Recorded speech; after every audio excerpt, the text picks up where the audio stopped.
Terima kasih telah mengklik video ini. Untuk teman-teman yang sudah subscribe, saya ucapkan terima kasih. Semoga referensi yang saya berikan dapat bermanfaat untuk kawan-kawan, khususnya sahabat pemula semua ya kawan-kawan. Hari ini kita akan bahas tentang tanaman yang terkena overdosis kawan-kawan. Tanaman saya mengalami yang namanya overdosis pupuk dan fungisida kawan-kawan. Karena apa? Di metode kami sebelumnya kami sudah mengaplikasikan, padahal metode kami ini memang sudah berjalan dengan normal saja kawan-kawan. Hanya saja ada beberapa faktor teknis yang mempengaruhi pertumbuhan tanaman cabai kami, sehingga tanaman cabai kami itu layu sekitar 50% kawan-kawan. Pada bagian bawahnya itu parah sekali kawan-kawan, yang sudah bisa dikatakan layu itu sekitar 80%. Beruntungnya pada bagian lahan atas itu layunya masih agak sedikit, sekitar 20%-an kawan-kawan. Hanya karena saya menambahkan satu elemen saja kawan-kawan. Kira-kira pupuk apa atau bahan apa yang saya berikan sehingga tanaman saya menjadi layu? Sebelum itu kawan-kawan, untuk yang baru mampir jangan lupa tinggalkan jejak dengan cara subscribe channel ini. Kita akan terus pantau perkembangan tanaman cabai rawit ini.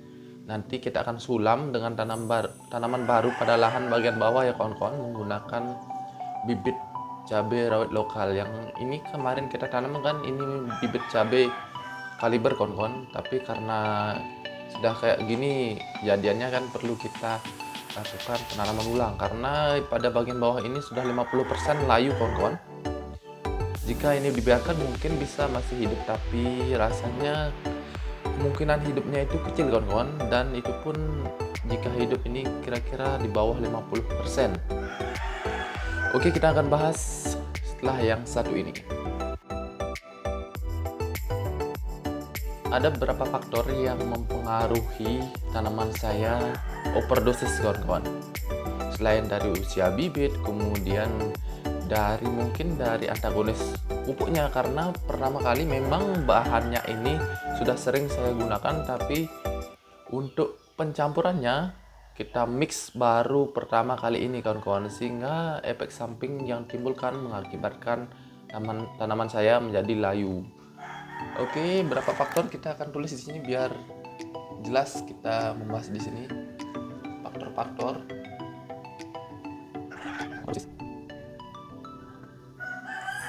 Yang pertama di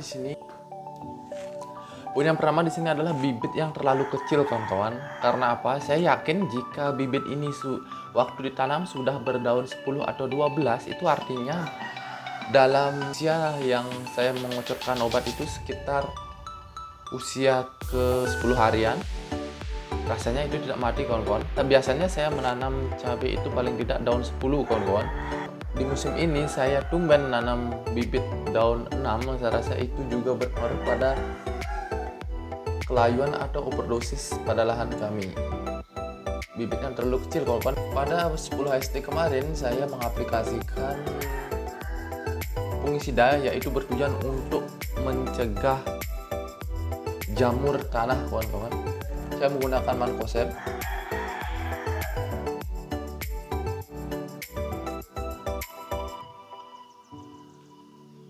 Kemudian yang kedua di sini saya menggunakan yang namanya Kalha.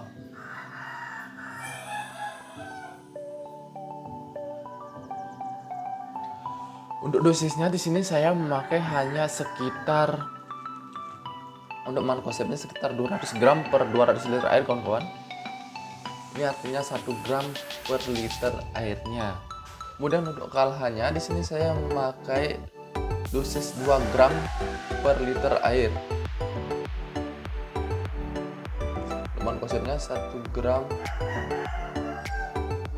Untuk dosisnya ini, untuk kalhanya ini relatif kecil kawan-kawan, yang dimana dosisnya itu biasanya 2 gram sampai 4 gram. Kita memakai dosis yang kecil 2 gram saja kawan-kawan, berarti ini setengah pemakaian. Ini artinya setengah dosis normalnya kawan-kawan, sehingga pertimbangan saya itu berani digunakan pada tanaman yang masih kecil. Alhasil mankosebnya juga di sini kita memakai 1 gram per liter. Biasanya itu kalau tanaman sudah besar itu kita memakai paling tidak 500 gram atau 400 gram per 200 liter 200 liter airnya kawan-kawan. Ini pun setengah dosis kawan-kawan. Alhasil tanamannya layu kawan-kawan. Besokan harinya itu sudah timbul gejalanya, pada sore hari itu sudah layu kawan-kawan. Awalnya saya tidak tahu karena ada saudara yang lewat, kenapa tanaman cabenya layu gitu. Akhirnya sore-sore saya ke sawah, ternyata benar banyak sekali yang layu kawan-kawan. Sehingga saya besoknya saya langsung pergi mencari bibit untuk kita melakukan penyulaman. Bukan penyulaman kawan-kawan, ini justru kita melakukan penanaman ulang, yaitu yang seharusnya kita jadikan lubang pupuk itu kita lakukan sebagai lubang tanam ulang kawan-kawan. Setelah saya cari berapa sumber itu, kemungkinan memang ini penyebabnya kawan-kawan, pencampuran mankoseb dan kalha. Karena ini juga dapat berakibat menimbulkan endapan, kemungkinan endapan itu masih panas kawan-kawan atau terlalu kental. Mungkin ini pun dosisnya mungkin masih tinggi kawan-kawan, sehingga itu menyebabkan menjadi suatu pekatan atau menimbulkan suatu endapan yang bersifat panas, terutama pada tanaman cabai yang masih muda. Itu akarnya masih rentan kawan-kawan. Walaupun ini aman diaplikasikan pada tanaman dewasa, tapi belum tentu juga kita aman aplikasikan pada tanaman yang masih kecil kawan-kawan. Sehingga saya sarankan untuk kawan-kawan, jika ingin mencampur dua bahan ini, saya harap berhati-hati kawan-kawan, mankoseb dan kalha. Pada teori atau metode di Watatani biasanya ini kita tidak pakai kalha karena kami mau mencoba atau mau mengupgrade dari metode kami itu justru membawa petaka kawan-kawan. Hanya menambahkan elemen ini saja kawan-kawan, kalhanya ini kita rugi sekitar 300 sampai 400 ribuan untuk bibitnya kawan-kawan. Nah, nggak apa-apa ya kawan-kawan.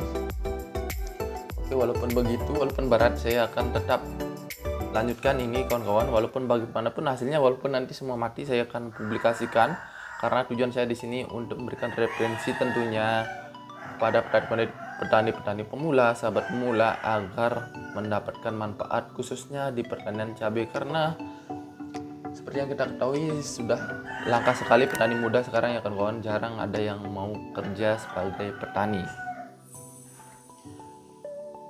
Oke, untuk pembahasannya sampai sini kawan-kawan. Kira-kira analisa apa yang membuat tanaman cabai layu. Kemudian faktor yang kedua di sini.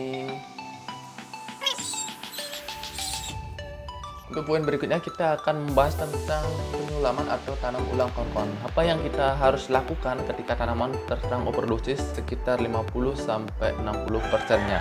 Yang pertama di sini ada opsi yaitu tanam ulang kawan-kawan. Ini kalau di sini kita melakukan penanaman ulang pada bagian bawah, nanti sisa-sisa dari 20% yang lahan pada bagian bawah kita akan gunakan untuk menyulam lahan pada bagian atas agar tanamannya berkelompok kawan-kawan atau sejenis. Untuk kaliber nanti lokal yang di bawah ya kawan-kawan.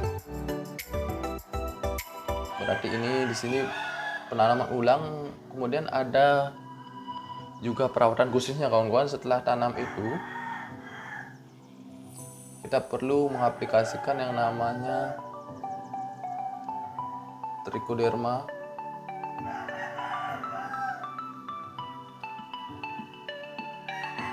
aktif. Di sini kita melakukan penanaman terlebih dahulu dengan cara melakukan pelubangan pada yang seharusnya dipakai lubang susulan. Ini karena kita menanam ulang, kita memakai lubang di lubang pemupukan kawan-kawan. Yang pertama kita tanam bibitnya seperti biasa, kemudian kita langsung siram menggunakan trichoderma untuk mencegah serangan jamur sejak dini kawan-kawan. Apalagi ini bibit yang akan stres karena kita membeli bibit cabutan kawan-kawan, kita sudah kepepet, tidak ada bibit lagi, sehingga kita tentunya untuk menekan biaya juga. Kalau di sini harganya ini sekitar 200.000 per 1000 batang kawan-kawan. Oke, setelah nanti bibit ini sudah mulai beradaptasi, kita akan melakukan pemupukan pasca tanam juga kawan-kawan menggunakan pupuk Super NASA. Oke kawan-kawan, untuk teman-teman semua yang ingin mencampur dua bahan ini, Mancozeb dan Kalha ini, harap berhati-hati kawan-kawan. Jadikan pengalaman kami di sini sebagai edukasi, sebagai referensi agar kawan-kawan lebih berhati-hati lagi dalam pencampuran obat dan pupuknya kawan-kawan. Oke, padahal ini tanaman sudah lumayan bagus kawan-kawan, di usia sudah siang untuk pertanggal 4 September ini. Seharusnya tanaman sudah berumur sekitar 15 harian kawan-kawan, berarti sudah sepenuhnya bisa beradaptasi sebenarnya. Tapi karena sedikit kendala, tanaman mengalami stres, kemudian overdosis dan banyak yang mati, sehingga nanti perawatannya kita akan ulang dari menggunakan pupuk organik saja kawan-kawan, agar tanaman tidak stres kembali. Nanti setelah trichoderma kita akan mengaplikasikan pupuk Super NASA.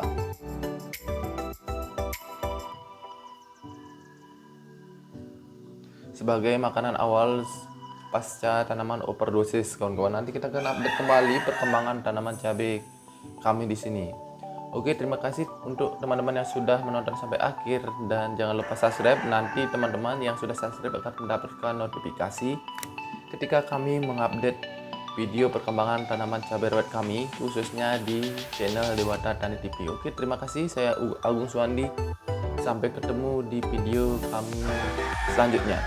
Terima kasih.